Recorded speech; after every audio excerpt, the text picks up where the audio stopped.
અમદાવાદ શહેરની mini civil હોસ્પિટલને શહેરી આરોગ્ય કેન્દ્રમાં રૂપાંતરિત કરવામાં આવી છે. સરકાર અને એએમસી વચ્ચે સંકલનના અભાવે હોસ્પિટલને શહેરી આરોગ્ય કેન્દ્રમાં રૂપાંતરિત કરવામાં આવી હતી. ત્યારે શહેરના ખાડિયા સ્થિત હોસ્પિટલ કે જે 13 વર્ષ પહેલા બંધ થઈ ગઈ હતી, પરંતુ હોસ્પિટલના નવીનીકરણની પ્રક્રિયા માત્ર 3 મહિના પહેલા જ પૂર્ણ થઈ હતી, કે જેનો એએમસીએ રૂપિયા 3.18 કરોડને ખર્ચે શહેરી આરોગ્ય કેન્દ્રનું નિર્માણ કર્યું છે. ત્યારે શહેરના ખાડિયામાં આવેલી આ હોસ્પિટલ 13 વર્ષ પહેલા બંધ થઈ ગઈ હતી. આ પછી તેનું સમારકામ કરવામાં આવ્યું, કે જે 3 મહિના પહેલા પૂર્ણ થયું હતું. સરકારની પહેલને પગલે એએમસીએ શહેરી આરોગ્ય કેન્દ્રની સ્થાપના કરી છે, કે જેનું ઉદ્ઘાટન શહેર એએમસી મેયર પ્રતિભા પાટીલ દ્વારા કરવામાં આવ્યું હતું.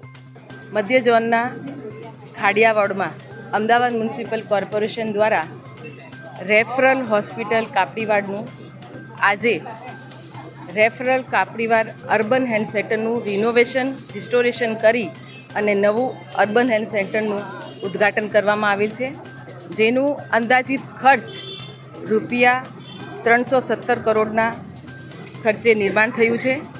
અને આ નવું ખાડિયા અર્બન હેલ્થ સેન્ટર કાપડીવાડનું જે આજે ઉદ્ઘાટન થયું હોય એનાથી ખાડિયા વોર્ડના તમામ શહેરીજનોને તમામને જે આરોગ્યલક્ષી તમામ સુવિધાઓનો લાભ અહીંયાથી મળી શકશે.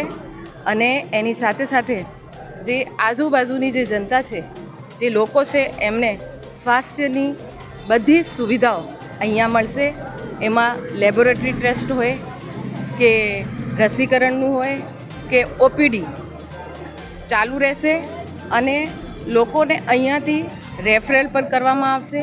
અને ઓપીડી દરમિયાન જે કંઈક ઇમરજન્સી આવશે તો એમને પણ શારદાબેન એલજીમાં રેફરલ કરવામાં આવશે. બેન, જે પ્રમાણે આ મિની સિવિલ તરીકે ઓળખાતી હતી અને હવે એને અર્બન સેન્ટર બનાવવામાં આવ્યું છે, જે પ્રમાણે બધે ઝોનમાં જે અર્બન સેન્ટરો આવે છે, અહીં સૌથી વધારે મિની સિવિલ જેવી સુવિધાઓ મળશે ખરું?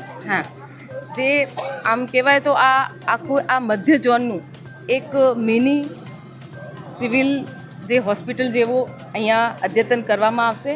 એમાં તમામે તમામ સુવિધાઓ જે લોકોને જે જરૂરિયાત હશે અને ડૉક્ટરોની દ્વારા અહીંયાથી આપવામાં આવશે. રુસ્તમ શેખ સાથે અમદાવાદ. હવે જુઓ દેશ દુનિયાની તમામ ખબરો તમારી આંગળીના ટેરવે.